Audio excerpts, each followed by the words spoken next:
The readings for Thursday, July 6th. The epistle reading is from St. Paul's letter to the Romans, chapter 15, verses 17 through 29.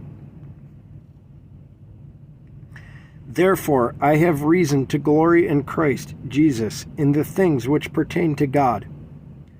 For I will not dare to speak of any of those things which Christ has not accomplished through me, in word and deed, to make the Gentiles obedient, in mighty signs and wonders, by the power of the Spirit of God, so that from Jerusalem and round about to Elysium I have fully preached the gospel of Christ. And so I have made it my aim to preach the gospel, not where Christ was named, lest I should build on another man's foundation. But as it is written, to whom he was not announced, they shall see, and those who have not heard shall understand. For this reason I also have been much hindered from coming to you. But now, no longer having a place in these parts, and having a great desire these many years to come to you, whenever I journey to Spain, I shall come to you. For I hope to see you on my journey, and to be helped on my way there by you, if first I may enjoy your company for a while. But now I am going to Jerusalem to minister to the saints, for it pleased those from Macedonia and Achaia to make a certain contribution for the poor among the saints who are in Jerusalem. It pleased them indeed, and they are their debtors. For if the Gentiles have been partakers of their spiritual things, their duty is also to minister to them in material things. Therefore, when I have performed this, and have sealed to them this fruit, I shall go by way of you to Spain. But I know that when I come to you, I shall come in the fullness of the blessing of the gospel of Christ. All right.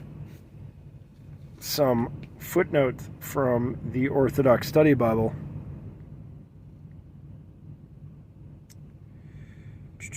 So for verse 18,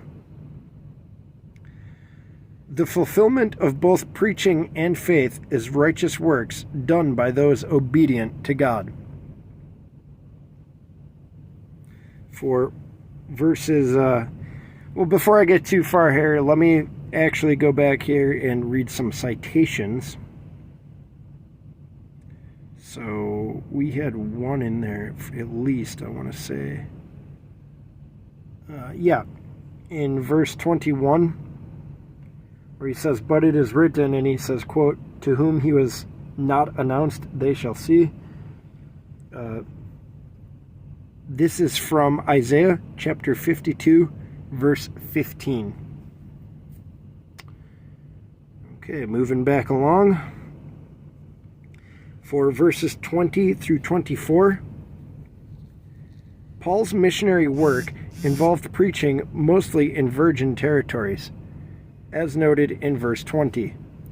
While the church in Rome had been flourishing for some time, Spain, as noted in verse 24, was unevangelized. And for verse 27, the Jewish Christians have passed on to the Gentiles the great gift of the gospel. In return, the Gentiles are bound to share their material things with them, as noted in 1 Corinthians chapter 9, verse 11. The Gospel reading is from the book of Matthew, chapter 12, verses 46 through 50, and chapter 13, verses 1 through 3. While he was still talking to the multitudes, behold, his mother and brothers stood outside, seeking to speak with him. Then one said to him, Look, your mother and your brothers are standing outside, seeking to speak with you. But he answered and said to the one who told him, Who is my mother and who are my brothers? And he stretched out his hand toward his disciples and said, Here are my mother and my brothers. For whoever does the will of my Father in heaven is my brother and sister and mother. On the same day Jesus went out of the house and sat by the sea. And great multitudes were gathered together to him, so that he got into a boat and sat, and the whole multitude stood on the shore. Then he spoke many things to them in parables, saying, Behold, a sower went out to sow. All right, kind of an odd place to end, I think. I noticed both these readings today actually were kind of bizarre in structure. All right, some footnotes now from the Orthodox Study Bible. So for the end of chapter 12 there, verses 46 through 50, it says, Christ's relatives have not yet understood his identity and mission. He points to a spiritual family based on obedience to the will of my Father, as noted in verse 50. In Jewish usage, it's a mouthful. In Jewish usage, try to say that a couple times fast. in Jewish usage, all right, silliness is over. In Jewish usage, brother can indicate any number of relations. Abram called his nephew Lot brother in Genesis chapter 14, verse 14. Boaz spoke of his cousin Elimelech as his brother in Ruth chapter 4, verse 3. And Joab called his cousin Amasa brother in 2 Kings chapter 20, verse 9. Christ himself had no brothers, for Mary had but one son, Jesus. The brothers mentioned here were either stepbrothers, sons of Joseph by a previous marriage, or cousins. Indeed, Jesus commits his mother to the care of John at the cross, as noted in John chapter 19, verses 25 through 27, which would have been unthinkable if Mary had other children to care for her. Well, that is it for today, everybody. Hope you guys have a blessed Thursday.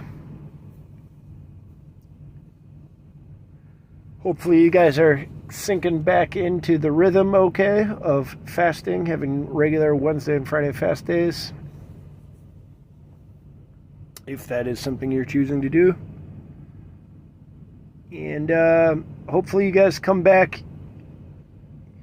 and join me tomorrow for Friday's readings. But if not, either way, please just include me in your prayer list. It would be very, very appreciated. Thank you.